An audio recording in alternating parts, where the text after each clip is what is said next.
ঈদের দিন মানে কদিনের অফুরন্ত অবসর ও পরিবারের সঙ্গে কাটানোর একান্ত সময়, কিন্তু সবার ভাগ্যে ঈদের এ অবসর জোটে না। বিশেষ করে যারা জনগণের সেবায় কাজ করেন, পেশাগত কারণে ঈদের দিনেও তাদের কাটে ব্যস্ত সময়।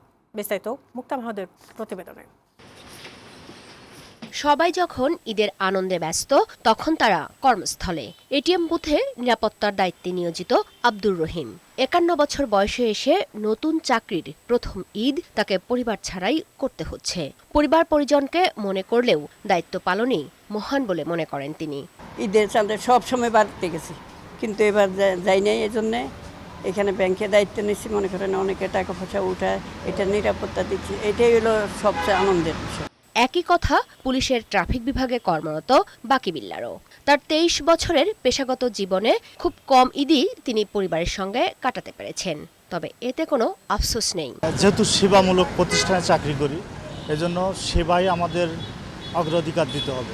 মানব সেবাই ধর্ম, এমন ব্রতে বিশেষ এই সময়ে রোগীদের পাশে থেকে তাদের হাসি মুখেই যেন চিকিৎসক হবার তৃপ্তি পান এই তরুণরা। রোগী সেবা করতে পারতেছি, এতে আমার কাছে অনেক কিছু ভালো লাগতেছে। দেশের জন্য যখন মঙ্গল হয়, তখন এই সামান্য স্যাক্রিফাইসটুকু আমরা আসলে সবাই হাসি মুখে বরণ করে নিতে পারি।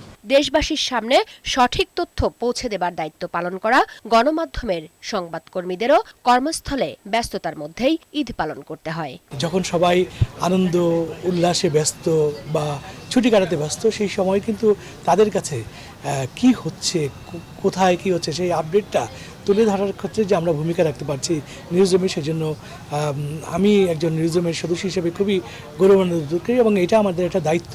গত ঈদে ছুটি কাটানোর পরে এই ঈদে অফিস করতেই হবে, সেই বাধ্যবাধকতা থেকেই অফিস করছি। কিন্তু বাসায় বাচ্চা আছে, ছোট বাচ্চা, ওকে রেখে এসে ভোরবেলা আমরা দুজনেই বের হয়েছি, দুজনেই যেহেতু একই চাকরি করি, তো মানে বাচ্চাকে রেখে দুজনেই যখন বের হয়ে এসেছি, তখন ওর জন্য মন কাঁদছে, এটা খুবই স্বাভাবিক। তো সেটা তো আছেই, কিন্তু দায়িত্বের জায়গাটা তো পালন করতেই হবে। মুক্তা মাহমুদ, বৈশাখী সংবাদ, ঢাকা।